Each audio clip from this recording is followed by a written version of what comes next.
تو یہ فرق ہوتا ہے کہ جو نالائق ہوتا ہے نا, جو عزت دار نہیں ہوتا, اس کی چترول لگانے پڑتے ہیں, اس کو ڈنڈے لگانے پڑتے ہیں, اس کو ٹھڈے مارنے پڑتے ہیں, پھر جا کے وہ تھوڑا تھوڑا سیٹ ہوتا ہے. اور جو عزت دار ہوتا ہے اس کے لیے ایک تانا بہت بڑا ہوتا ہے. فقہا نے لکھا ہے تعزیر کے اصول میں, تعزیر ہوتی ہے نا, تعزیر سزا, ایک تو ہے حدود, زانی کی کو 100 کوڑے لگیں گے, وہ تو قرآن نے بیان کی ہے, اس میں تو کوئی فرق نہیں ہے, سب کے ساتھ ایک جیسا سلوک ہوگا, عزت دار ہو یا کم درجے کا آدمی ہو, وہ سزا جو قرآن نے بیان کر دی وہ سب پہ لگے گی. رجم سب پہ, ہاتھ کاٹنا سب پہ, حد قذف سب پہ, شراب کی سزا 80 کوڑے سب پہ, اس میں کوئی شریعت میں فرق نہیں. لیکن کچھ سزائیں ایسی ہیں جو قاضی اور جج کی ثوابدید پر ہوتی ہیں. وہ دیکھتا ہے بھائی اس نے اتنی نوعیت کا جرم کیا ہے تو اس کو اتنی سزا ملنی چاہیے, سمجھ رہے ہیں, اس میں شریعت نے کچھ نہیں بیان کیا, بس یہ بتایا کہ بھائی جرم کی نوعیت یہ ہے تو قاضی اور جج کی ثوابدید پر. تو اس میں فقہا بیان کرتے ہیں کہ اس میں عین ممکن ہے ایک جرم پہ قاضی کسی کو 20 کوڑوں کی سزا دے, اور یہ بھی ممکن ہے کہ وہی جرم کسی دوسرے سے ہو تو اسے صرف برا بلا کہہ دے. انہوں نے فرمایا اس لیے کہ بعض لوگ ایسے ہوتے ہیں کہ وہ جج کے منہ سے اپنے خلاف سننا ان کے لیے 20 کوڑوں سے بھی زیادہ بھاری ہوتے ہیں. وہ تو فقہا نے لکھے کہ جو عزت دار آدمی ہوگا نا, جج اس کو برا بلا کہہ کے عدالت میں سب کے سامنے کہہ دے کہ تم نے غلط کیا ہے, یہ بھی اس کے لیے بہت بڑی سزا, اس کو 20 کوڑے ماریں گے, یہ ظلم ہو جائے گا اس پر. اور جس کو دوسرا آدمی, جس کو جو روزانہ کوڑے کھاتا رہتا ہے, جو معاشرے میں مشہور ہے بھائی ادھر بیٹھا ہوا ہے, کبھی گٹر کے ڈھکن پہ بیٹھا ہوا ہے, کبھی وہاں سے گٹکے کی پی کے پھینک رہا ہے, تو دیواریں کالی کر رہا ہے, اس کو 20 کوڑے مار دیے تو وہ کہہ رہا ہے یار یہ تو خارش ہوئی ہے تھوڑی سی ہمیں,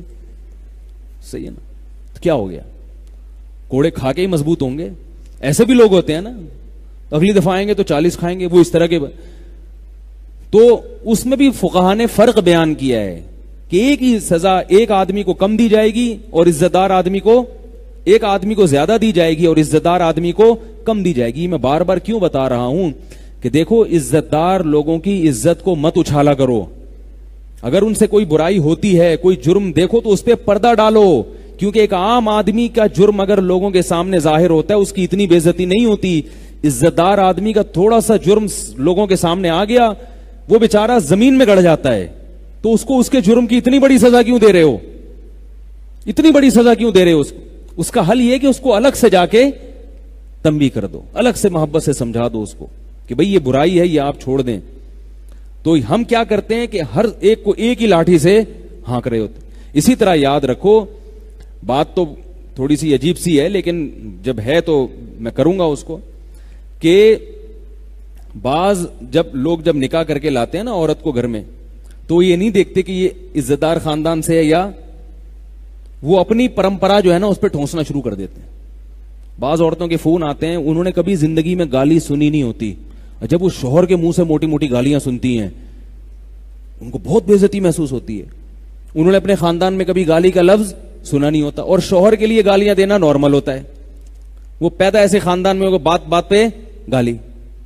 بات بات پہ گالی نکال تو وہ اپنے خاندان کے حساب سے چلا رہا ہوتا ہے, لیکن ان کے لیے کیا ہوتی ہے, یہ بہت بڑی. اور بعض خواتین ایسے خاندان کی ہوتی ہیں, ان کو گالی نہ دو تو وہ سمجھتی ہیں بزدل ہے, یہ ڈرتا ہے مجھ سے. سمجھ میں آ رہی ہے نا, وہ اتنا پٹی ہوتی ہیں, اتنی گالیاں سنی ہوتی ہیں, اگر شوہر تمیز سے بات کرے وہ کیا کہ وہ سمجھتی ہیں کہ کیا ہے, پاگل آدمی ہے, تو اس کو تو تمیز سے بات کرنے نہیں آتی.